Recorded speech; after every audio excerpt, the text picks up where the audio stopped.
Abra sua Bíblia novamente em Êxodo, capítulo 12.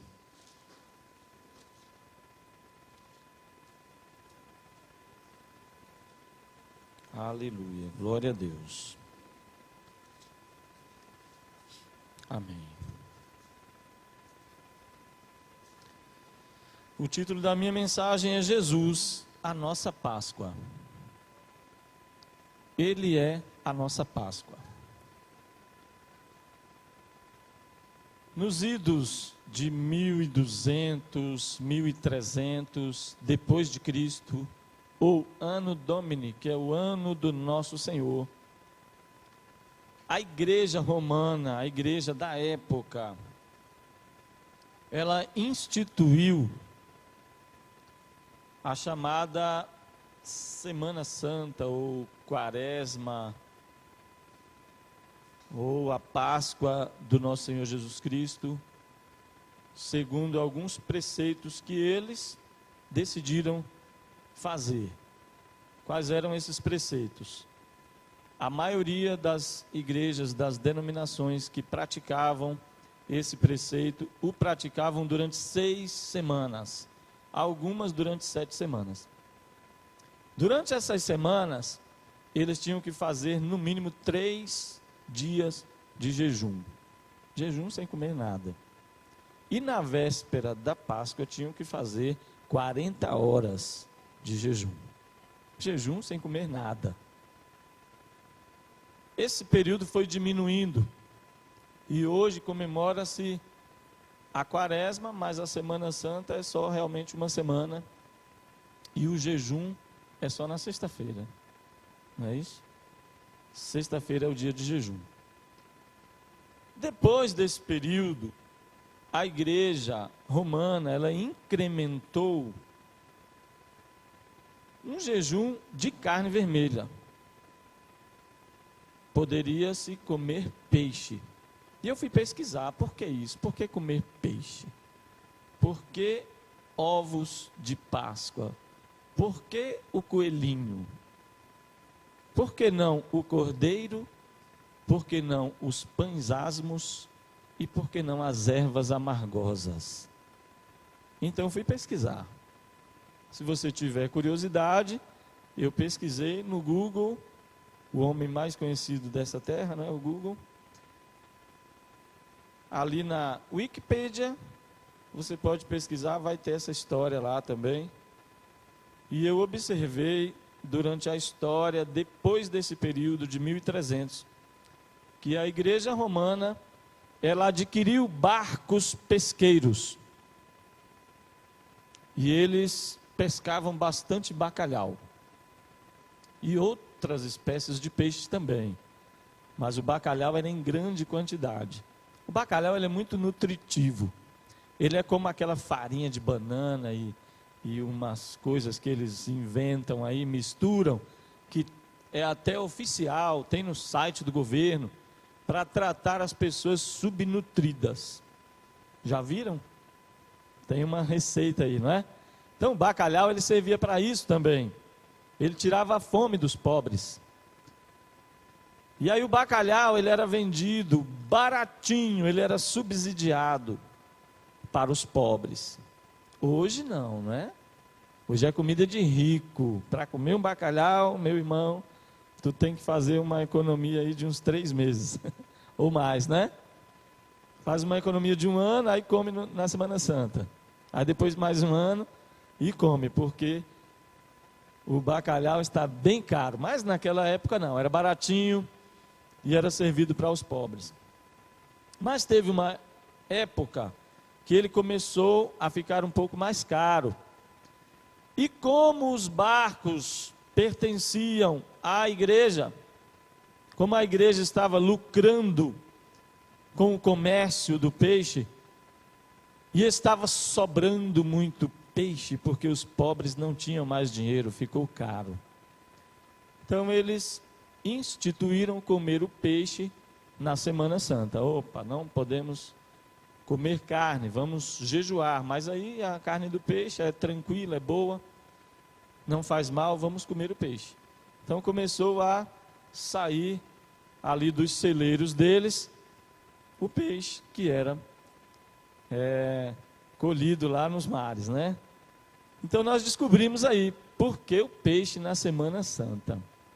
Aí eu fui para a Bíblia. Vamos para a Bíblia. Olha, eu tenho compromisso com esse livro aqui. Eu entendo que este livro sagrado é a palavra de Deus, é a única escrita deixada por Deus para nós, os seus servos. Então eu não tenho outro subsídio, eu não vou buscar em outro lugar, porque eu sei que este livro é completo. E aí eu fui estudar, fazer a minha pregação, Jesus, a nossa Páscoa. Mas primeiro, para saber da Páscoa, precisa saber da origem dela, por que ela aconteceu. E eu vi os elementos totalmente ao contrário. Eu vi o cordeiro, é carne vermelha. Aí eu vi os pães asmos, pão sem fermento. Esse é um jejum, mas é jejum de pecado. Jesus falou para a gente se precaver do fermento dos fariseus. O que ele queria dizer?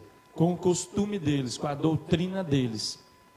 Eram pessoas que se preocupavam consigo mesmas. E Jesus falou, cuidado com o fermento dos fariseus, o modo de vida deles. Então, pão asmo, ele significa assim, a separação do pecado, porque o fermento, ele simboliza todo o modo de vida do mundo, das pessoas que não têm compromisso com Deus. E o outro elemento, ervas amargosas. Onde está o chocolate? A erva amargosa, ela simboliza o sofrimento que o povo de Israel passou lá no Egito, enquanto eles estavam sob a escravidão. Então, não vi nenhum dos elementos aí de hoje, da Semana Santa, da Quaresma. Infelizmente, não é que eu queira falar mal das outras denominações. Eu estou pegando a Bíblia. Eu prego o que está aqui. Eu não vou pregar o que não está aqui, porque senão eu vou ser cobrado. Porque o Apocalipse fala que aquele que acrescentar um tio sequer, ou aquele que tirar, extrair um tio sequer dessa palavra, ele será penalizado lá no seu julgamento. Então não posso tirar e nem colocar nenhum ponto, nenhuma vírgula, nenhuma palavra, nenhuma frase. Não posso fazer isso. Eu prego o que está na Bíblia. E nós vamos agora saber a origem da Páscoa. Vamos lá para a palavra do Senhor. Você que abriu a sua Bíblia aí em Êxodo, você pode ir folheando a sua Bíblia nos versículos que eu vou te falando aqui. Eu não vou lê-los todos, mas você pode ir anotando e depois conferir. E pode, até eu te dou liberdade para você ir pesquisando aí no momento em que eu estou falando. A Páscoa, ela originou-se no Egito, com o povo judeu. Mas para que ela se originasse, primeiro nós vamos lá no Gênesis, na metade da história de Abraão. A história já estava em Jacó, que era neto de Abraão. E a terra passou por uma grande fome. Isso está escrito em Gênesis, capítulo 41, versículos 32, versículo 54, versículo 57. Houve uma grande fome na terra. O faraó teve um sonho. E José, filho de Jacó, que já estava nessa ocasião no Egito, aí é outra história, nós não podemos parar agora para contar a história de José, mas José era um dos filhos mais novos de Jacó e que foi expulso da sua terra pelos seus próprios irmãos. E por ocasião dessa fome, ele estava no Egito. E ali, Deus orientou a José e deu a interpretação do sonho de Faraó. E esse sonho simbolizava fome sobre a terra, 7 anos de fome. Mas antes dos 7 anos de fome, viriam 7 anos de fartura. E Deus deu a sabedoria, a inteligência para José, e ele orientou o faraó. Como ele tinha aquela sabedoria e a orientação divina, então o faraó o colocou sobre este negócio. Estando sobre o negócio da fome, José mandou que todo o povo plantasse, até aquelas pessoas que não tinham plantação. Todos vocês vão plantar. Todas as terras que estão vazias vão plantar o trigo, vão plantar o arroz, vão plantar a cevada. E vocês vão colher e vão guardar a maior parte dessa colheita. Ora, isso fala conosco, que nós não podemos ter períodos da nossa vida a esmo, ou sem nada, sem produção. Isso fala muito com o crente, com o cristão, servo fiel de Deus, e que não consegue ficar parado. Isso é bom, porque nós não podemos nos dar ao luxo de ter períodos da nossa vida parados, sem produzir frutos para o reino de Deus. Precisamos estar em todo tempo utilizando todo o nosso conhecimento, a nossa força, o nosso coração, a nossa sabedoria, inteligência, o nosso tempo para produzirmos frutos para o Senhor. Vai pegando isso aí, anota, porque você vai ter que meditar nisso durante a semana e vai ter que aplicar isso aí para a sua vida. Então, chega o período de fome, a terra seca, não dá mais o seu fruto, e com isso, os celeiros do Egito, todos cheios, abarrotados, o povo chega para Faraó e fala: estamos sem comida. Aí ele fala: procura José. Procura José, porque ele está sobre esse negócio. Isso fala conosco também.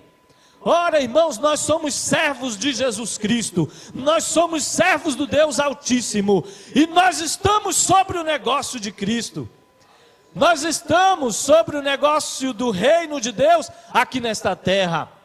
Nós somos embaixadores de Deus. Nós representamos o reino de Deus aqui na terra. E o povo tem que te procurar. Você tem alimento para dar, meu querido. O seu celeiro deve estar cheio. O teu celeiro deve estar abarrotado de alimento celestial, alimento espiritual. Porque quando procurarem, você tem que ter. E o povo começou a procurar José. E José tinha bastante. Ele tinha suficiente. E ele tinha de sobra. Você precisa ter também de sobra, para dar para as pessoas o alimento espiritual. José começou a alimentar até os países vizinhos, porque a fome chegou a toda a terra. E Jacó, então, seu pai, acaba descendo ao Egito. Primeiro ele envia os seus filhos para comprar alimento. Mas ao enviar os seus filhos, eles demoravam a vir com o alimento. Então, para não ficar muito longe, eles tinham que ir para perto, para o Egito. Orientação de Deus para Jacó. Isso está escrito no capítulo 46, versículos 1, 3, 4, 6, 27. Deus orienta a Jacó. Ele vai até Berseba, oferece sacrifício ao Senhor, conversa com Deus, e então Deus orienta: vá, desça para o Egito, porque lá eu te farei uma grande nação. Aí tem aquelas pessoas que falam assim: estou sofrendo, estou no deserto, a minha vida está amargurada, eu não sei mais o que fazer, estou passando por problemas, por necessidade. Pastor, me ajuda, ore por mim, coloca o meu nome lá no livro do círculo de oração, para eu sair desse deserto, para eu sair desse problema. Olha aí o que Deus fez com Jacó. Ele mandou ele para o deserto, antes de ele chegar ao Egito.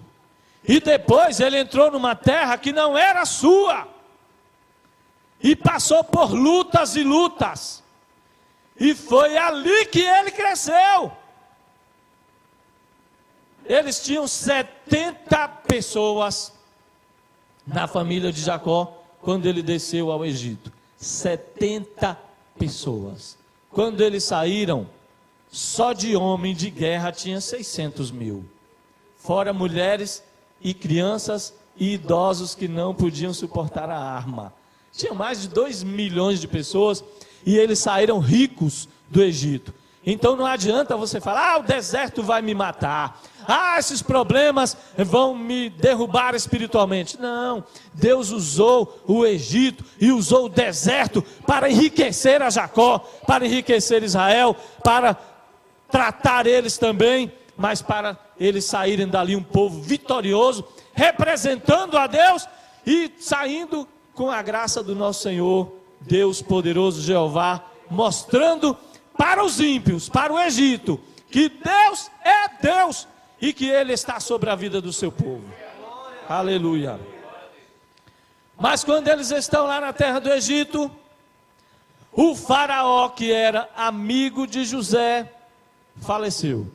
Nisso Jacó já tinha morrido, José também já tinha morrido, o povo já tinha se multiplicado. Isso aí está escrito em Êxodo capítulo 1, dos versos 8 ao verso 10.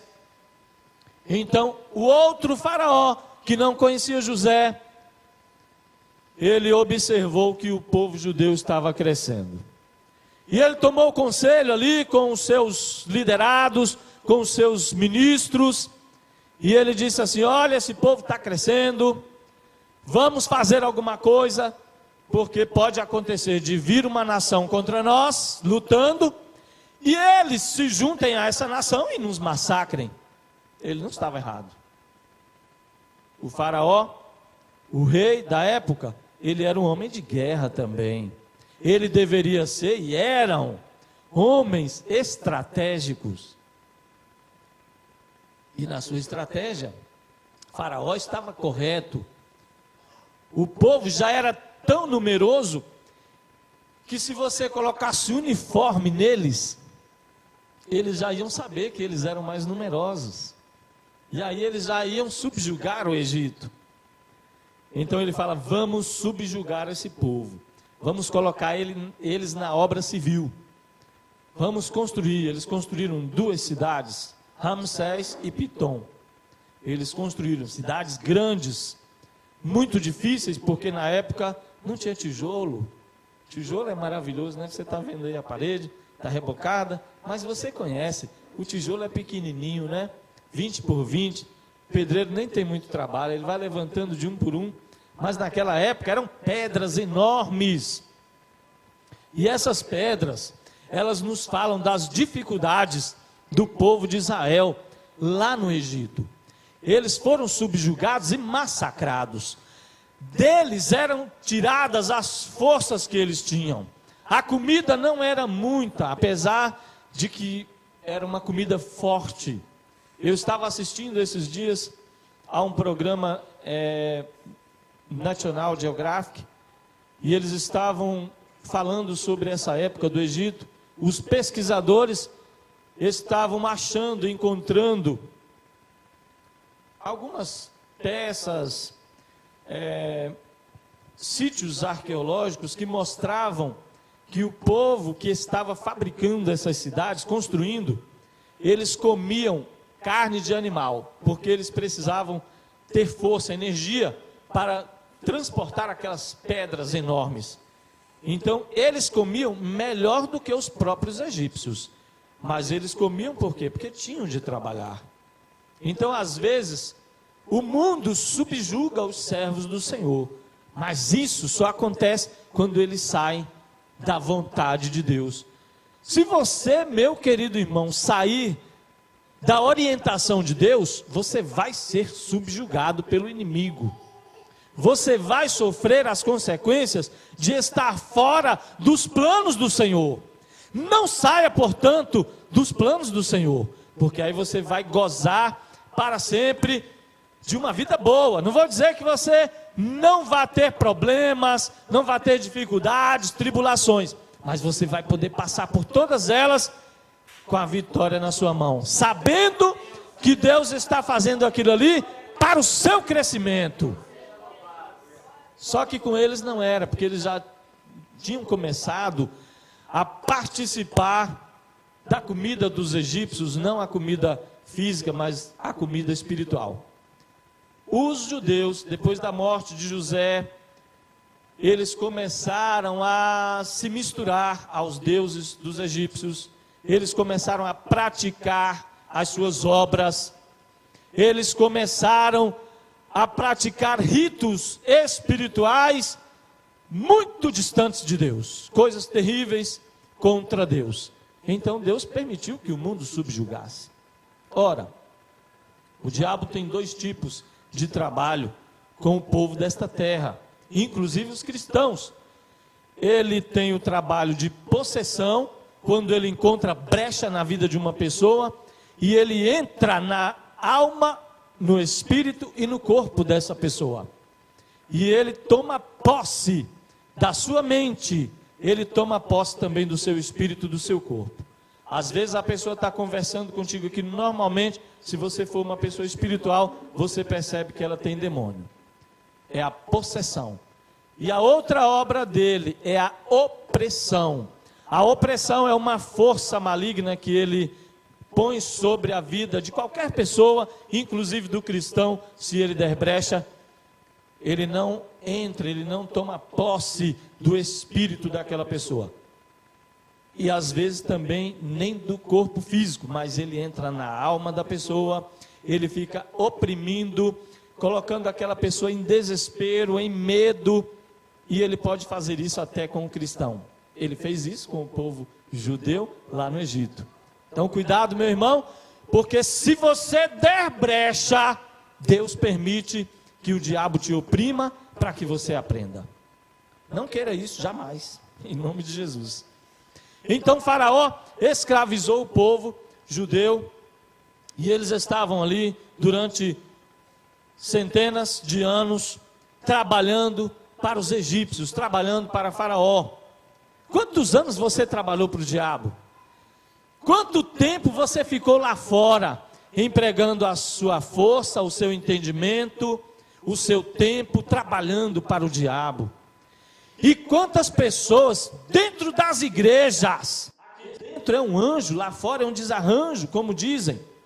Aqui dentro você está vendo a pessoa sorrindo, ela está cantando junto com o ministério de louvor, mas lá fora ela dá brecha, lá fora ela assiste filmes pornográficos, lá fora ela assiste filmes de terror, lá fora ela dá ouvidos a conversinhas que não agradam a Deus, e acabam dando brecha para o diabo oprimi-las. Aí aqui no templo, na reunião, no culto, é uma bênção, mas lá fora estão dando lugar para o diabo. Eu sinto pena dessas pessoas, porque estão escravizadas pelo diabo, e são cristãos, escravizados. Então Deus promete a libertação. Deus já havia prometido essa libertação anos e anos atrás. E a última vez que ele se apresenta, ratificando a sua bênção da libertação, é quando ele aparece ao próprio José do Egito. Em Gênesis capítulo 50, versículo 24, José, antes de morrer, ele chega para os maiorais, para os príncipes e fala para eles: olha, vocês estão aqui no Egito, mas depois que terminar a lida de vocês aqui, Deus vai tirar vocês e vai levar vocês para a terra que ele prometeu para Abraão, para Isaac e para Jacó. Então eles estavam avisados de que eles não iriam permanecer lá para sempre. Eles sabiam que iam ser libertados daquele lugar. Mas olha, talvez até você esteja dessa maneira. Os judeus sabiam, mas não estavam fazendo nada para que aquilo acontecesse. E às vezes nós ficamos no embaraço, assim como está escrito em Hebreus capítulo 12, que diz: deixando todo o embaraço e olhando para Jesus, autor e consumador da fé, prossigamos para Jesus e sirvamos a Ele. Às vezes você está permitindo que o embaraço dessa vida, todos os tipos de embaraço, tapem a sua vista e você não veja a libertação de Deus. Infelizmente, tem muitas pessoas assim, que a sua libertação está tão próxima, está à sua frente, mas ela não consegue enxergar, porque ela não dá atenção para as palavras do Senhor. E os judeus não deram atenção para as palavras do Senhor, que Ele disse através de José: vocês não podem ficar aqui nessa terra. A mesma coisa nós transferimos para a nossa vida espiritual. E eu também digo a vocês: vocês não podem ficar na terra do Egito. Vocês não podem ficar lá no mundo, participando das bolotas que o mundo oferece, das porcarias que o mundo oferece. Então vem a libertação. E no capítulo 12 de Êxodo, é a última praga. No capítulo 11, ele começa falando sobre a última praga que Deus vai lançar sobre os egípcios, para que o faraó liberte o seu povo. E essa praga era a morte dos primogênitos. Então no capítulo 12, Deus orienta Moisés, Moisés orienta ao povo, que eles matem um cordeiro, à tarde. Ora, o dia do judeu, ele começa às 18 horas do dia, e ele termina às 18 horas do outro dia. Então o cordeiro era para ser morto à tarde, e era para ser comido à noite. Essa festa, ela tinha início no 14º dia do mês de Abib, que depois se chamou o mês de Nisan. Esse mês, na verdade, quando eles saíram do Egito, era o mês de setembro para outubro. Mas, para que eles se lembrassem do que Deus fez por eles, Deus ordenou então que começasse o ano ali por aquele mês, que era mais ou menos o mês de março para abril, que é agora, nesse mês, quando nós também comemoramos a Páscoa, só que nós comemoramos, né, com Jesus, o nosso Senhor. Então aquele mês, o primeiro mês do ano, ele não era o primeiro mês do ano, ele era mais ou menos o quinto ou sexto mês do ano civil, e Deus renovou a história do povo de Israel, quando ele deu início ao ano, a partir daquele mês ali. Ora, agora vai começar o ano para vocês, eu dou vida nova para vocês. Vocês, portanto, vão fazer a Páscoa no 14º dia do mês de Abib, que era setembro, julho, agosto, setembro mais ou menos, e ele passou a ser o janeiro para os judeus. Vida nova, isso nos fala de mudança. Deus pegou a sorte do povo judeu e mudou, para que eles não ficassem ali lembrando: nós sofremos nessa data aqui. Deus pegou e mudou. Era setembro, Deus transformou para janeiro. Então eles passaram a ter dois calendários, um calendário civil e um calendário religioso. Um cordeiro sem defeito.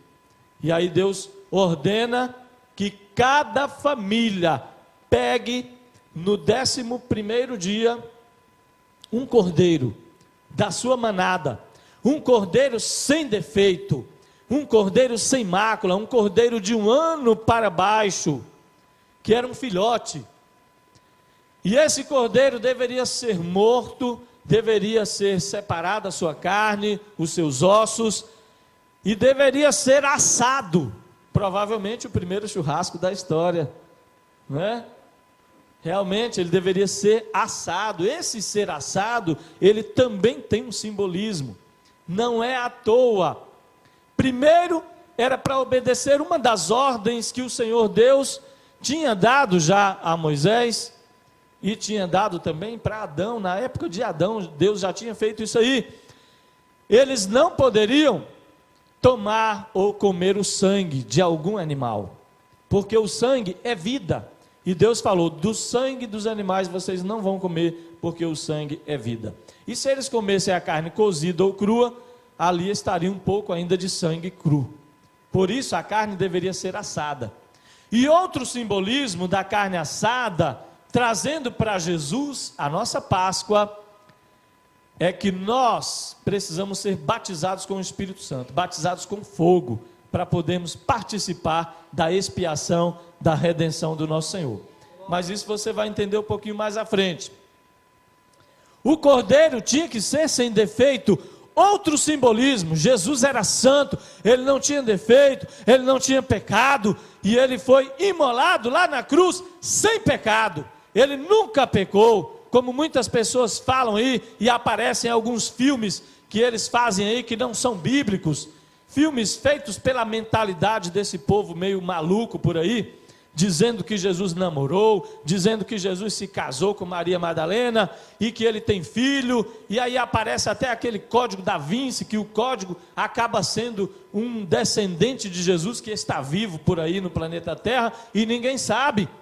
Aí entra um tal de Illuminati também pelo meio aí, é uma confusão danada. Mas Jesus não fez nada disso. Para que ele fosse morto pelos nossos pecados, ele precisava ser sem defeito, sem pecado, e foi isso que aconteceu. Ele, o Cordeiro Santo de Deus, foi imolado sem pecado pelas nossas vidas.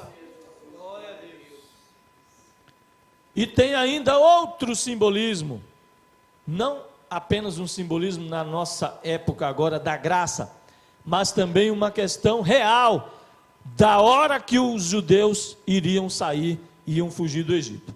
Deixa eu te colocar no cenário para você entender melhor.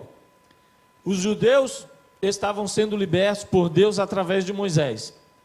Deus colocou pragas no Egito, são 10 pragas, e a última praga seria a morte dos primogênitos, quando então Faraó iria libertar o povo, mas Deus, já sabendo que ele ia libertar e ia voltar atrás, então ele mandou que o povo se preparasse para eles fugirem, porque eles não iriam sair de bom grado. Qual foi a ordem? Que eles comessem carne vermelha, porque a carne vermelha, ela dá energia, ela te dá energia. Se você, meu querido, for nordestino, você vai saber do que eu estou falando, porque o nordestino, quando sai para trabalhar na roça, ele come cuscuz e farinha de puba com carne assada no início da manhã. E ele passa o dia todo trabalhando. E volta e só janta. Porque a carne vermelha, ela dá sustância, ela te dá energia, ela te dá vitamina para você passar o dia todo trabalhando. Onde está o peixe aí que eu não entendi? Até agora eu não entendi esse peixe. Por que temos que comer peixe na Semana Santa? O peixe é uma carne branca. Se você comer ele 8 horas da manhã, 9 horas tu já tem que estar comendo de novo. Porque ele já foi.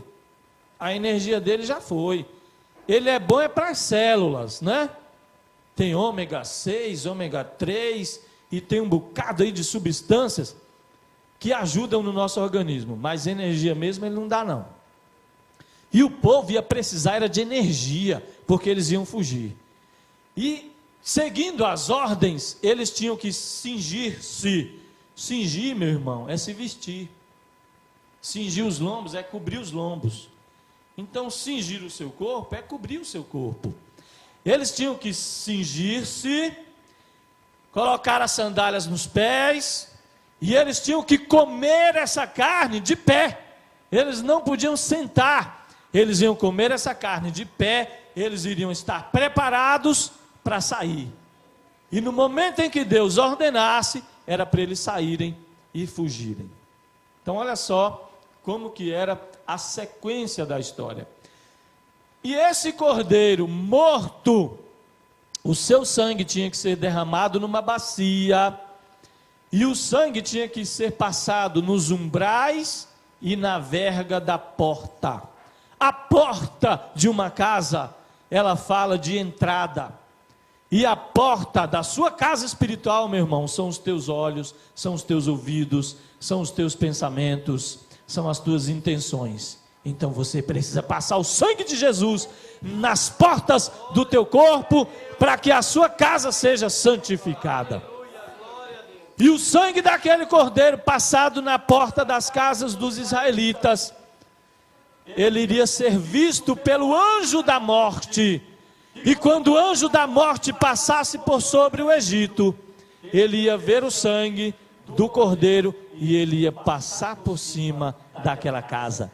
Ele não iria entrar naquela casa e não iria matar o primogênito daquela casa. Inclusive o nome Páscoa, ele em hebraico significa pesat, e ele significa saltar.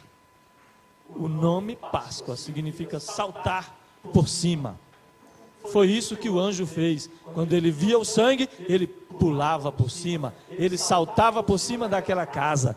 Oh, meu irmão, se você pudesse enxergar o mundo espiritual, se você pudesse enxergar o anjo do Senhor, que fala no Salmo 34, que está ao teu redor, se você pudesse enxergar os anjos também que o Senhor manda, como está escrito em Hebreus, para ministrar a favor da tua vida, você ia ver o tanto de libertação que esses anjos fazem na sua vida.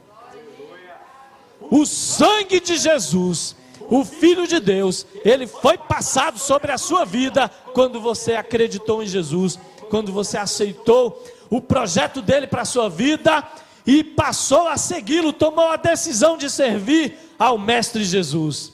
Então o sangue dele foi passado por sobre a sua vida, sobre as portas da sua casa espiritual. Aí quando vem o inimigo, o anjo da morte, quando vem os anjos de Satanás requerendo a sua vida, aí os anjos do Senhor com a sua espada desembainhada, mata todos eles, lança eles para longe e te livram. Olha só que bênção. Então naquela noite, no Egito, na sequência, o anjo do Senhor, o anjo da morte, era um anjo de Deus enviado para aquela ocasião, e com aquele objetivo, ele passou por sobre o Egito, e ele matou os primogênitos, e aquelas casas que tinham sangue na verga da porta e nos umbrais, o anjo saltou por cima delas, e não deixou nenhum primogênito morto nas casas dos judeus. E depois disso, depois da morte, quando o povo judeu estava ouvindo de longe o clamor dos egípcios, gritando por seus filhos, aí Deus falou: saiam. E eles, já vestidos, com as sandálias nos pés, sem marmita. Não podia levar marmita não, porque a ordem de Deus era que todo cordeiro deveria ser comido, o que sobrasse dele era para ser queimado. Então hoje, depois de algumas alterações na festa da Páscoa dos judeus, eles não matam mais esse cordeiro, mas eles comem uma refeição para simbolizar o cordeiro, e eles põem um osso queimado em cima da mesa quando eles estão tomando essa refeição. Aquele osso queimado simboliza o cordeiro na sua totalidade, sem sobrar nada dele. Então a ordem era para a gordura que eles não fossem queimar, os ossos serem torrados, queimados, não era para sobrar nada, não era para eles levarem marmitas, porque eles não podiam levar nenhum peso, além do que eles já estavam levando, porque eles estavam tirando, saqueando, roubando, levando mesmo o ouro dos egípcios. Eles pediram emprestado, me dá emprestado o ouro, e os egípcios emprestaram, e eles levaram. Era o pagamento deles. Os egípcios pensaram que eles roubaram, mas não foi isso não. Eles trabalharam centenas de anos sem receber nada. Então o ouro que eles estavam levando era o pagamento que Deus estava dando para eles, pelo tempo que eles ficaram escravizados. E nós também temos que saquear o mundo, nós temos que saquear o inferno. Nós cristãos temos que entrar na casa do valente, como Jesus falou. O valente é Satanás, nós temos que entrar na casa dele, amarrá-lo e saquear a casa dele. E saquear a casa do diabo é tirar as almas que estão perdidas aí no mundo. sendo levadas para o inferno, acorrentadas pelo poder maligno, e nós temos que ir lá dentro e saquear a casa do diabo e tirar essas almas de lá. Aleluia, glória a Deus. Se você está entendendo essa mensagem, dê um glória a Deus.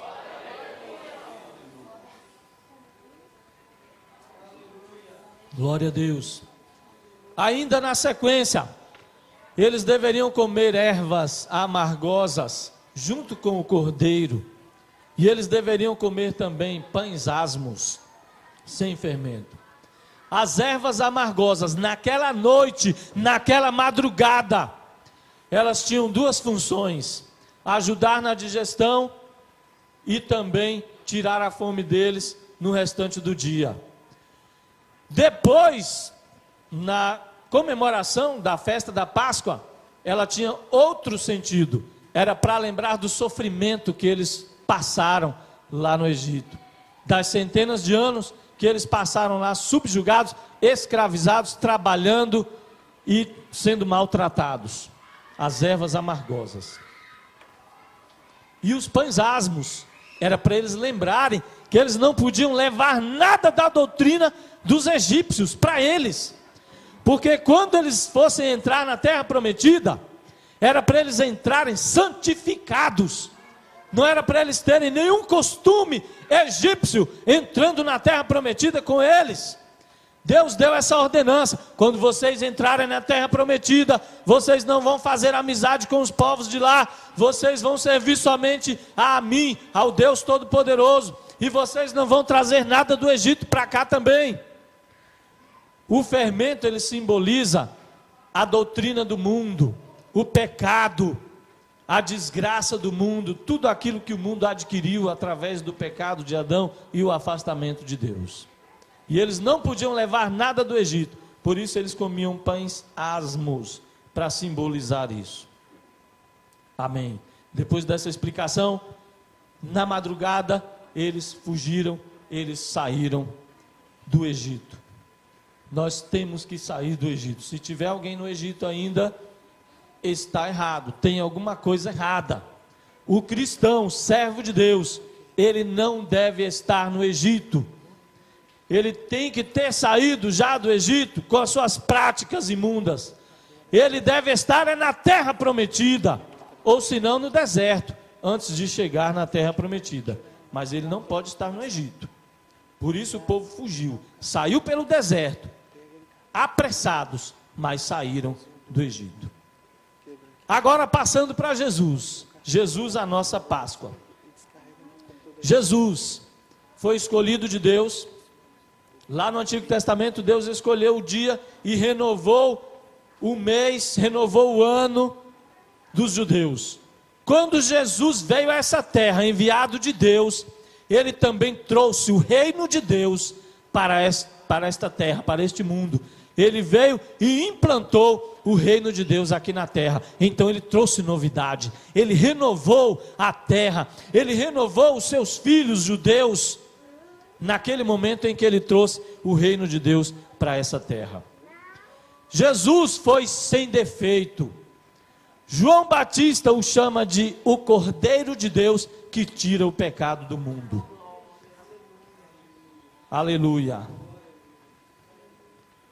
Passar por cima, o anjo da morte. Quando você recebe o sangue de Jesus sobre a sua vida, aí o mundo, com todo o seu sistema mundano, o diabo com todo o seu sistema infernal, ele não pode mais entrar na sua casa. Jesus é a nossa expiação. Aquele cordeiro no Antigo Testamento, ele serviu como expiação do pecado, ou como pagamento pelo pecado daquelas pessoas. Jesus, o nosso expiador por si próprio, ele derramou o seu sangue para nos comprar, para nos lavar, para nos redimir desse mundo, para nos tirar desse mundo. E o sangue dele, passado sobre as nossas vidas, impede agora do diabo, do sistema mundano, de entrar na sua casa espiritual. Portanto, meu querido irmão, você está expiado, comprado, lavado e guardado e protegido sob o sangue do Senhor Jesus. Aleluia. Você sabia que Jesus foi morto no mês de Abib, no mês de Nisan, que é o mesmo mês? Você sabia que ele foi morto na sexta-feira? Exatamente assim como eles celebravam a Páscoa, Jesus também foi morto no mesmo período. Por isso ele é chamado pelo apóstolo Paulo em 1 Coríntios capítulo 5, verso 7, como a nossa Páscoa. Jesus é a nossa Páscoa. Ele é o Cordeiro de Deus que tira o pecado do mundo e ele é a nossa Páscoa. Aleluia. E ele ressuscitou no domingo. 40 horas depois da sua morte, ele ressuscita. Por isso, aqueles povos, aquela igreja romana, eles incrementaram na Páscoa o período de 40 horas de jejum. Depois que foi deturpado, né? Não vamos falar disso. Foi deturpado, colocando a carne do peixe aí para ser comida, mas o ideal mesmo seria jejuar, fazer esse jejum e depois celebrar a ressurreição dele. Porque a sua ressurreição é como se fosse a fuga, a saída do povo judeu lá do Egito. Quando eles estavam lá no deserto, já perto do Mar Vermelho, onde seria a total libertação, quando eles passassem por aquelas águas. Então é mais ou menos isso aí, a ressurreição de Jesus. Quando ele se levantou, que ele recebeu todo o poder nos céus e na terra, e ele tomou as chaves do inferno e da morte das mãos do diabo, então ele nos deu libertação, ele nos deu vitória. Glória a Deus. Aleluia. A Páscoa, ela tem alguns símbolos para nos falar. Ela fala de proteção, ela fala de expiação, ela fala de assistência divina e ela fala de pacto. A assistência divina é porque se Deus não tivesse levantado Moisés, se ele não tivesse enviado as pragas para o Egito, e se ele não tivesse feito o povo sair apressadamente e vestidos, eles não teriam saído do Egito. Então precisou da intervenção divina para que eles fossem libertos das garras, das mãos do faraó.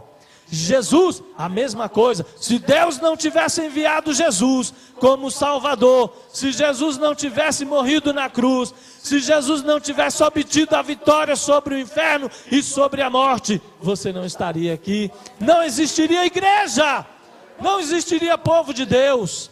Mas Jesus veio como nosso Moisés, ele veio como nosso libertador e ele nos salvou. Então nós temos a assistência divina. Na Páscoa dos judeus, Deus fez um pacto com eles, através da Páscoa.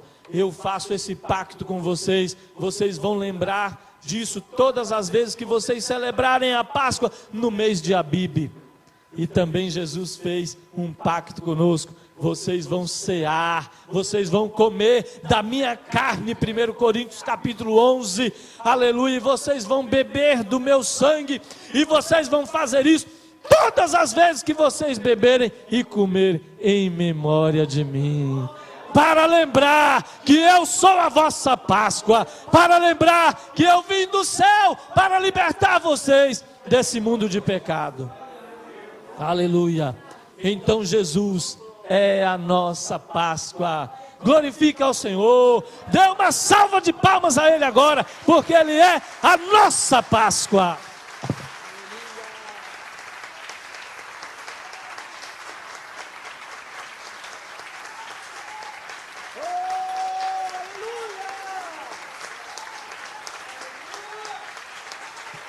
Oh glória, aleluia, Deus maravilhoso, aleluia. Deus saqueou o inferno naquele dia, naquela madrugada. E as pessoas leigas que leem a Bíblia, mas não pesquisam, não sabem que Deus fez uma lavagem completa em todos os deuses egípcios. Eu vou te falar só da última praga, mas cada praga que Deus enviou aos egípcios, Ele detonou, Ele acabou com a moral de um dos deuses dos egípcios. Na última praga, que foi a morte dos primogênitos, ele detonou com 4 deuses egípcios. O primeiro era chamado Min, o deus egípcio da reprodução. Quando morreu o primogênito, então aquele deus ficou sem moral. Olha, a reprodução das mulheres foi retirada, porque Deus, o Deus dos judeus, matou os primogênitos. O segundo deus egípcio era Heket, a deusa protetora das mulheres. Naquela madrugada, as mulheres se viram sem proteção, perdendo seus filhos para o anjo da morte. A outra deusa era Ísis, a deusa protetora das crianças. Não conseguiu proteger os primogênitos. Deus enviou a praga e matou todos os primogênitos ali dos egípcios, tanto das mulheres quanto dos animais. E o último deus era o próprio filho de Faraó. Ele era considerado como um deus e ele não pôde fazer nada por si. Ah, Deus maravilhoso e santo. Viu como é que Deus te dá vitória, meu querido? Deus é poderoso. Quando Ele saqueia o inferno, Ele faz a obra por completo. E Ele não vai permitir que o inferno lute contra você e ganhe, saia vitorioso. Não, Ele vai destruir todos os deuses que estão no mundo. Ele vai destruir todas as forças malignas que estão lutando contra você, contra a sua família. Existem forças malignas tentando derrubar a tua família, tentando destruir o teu casamento, tentando destruir a tua profissão.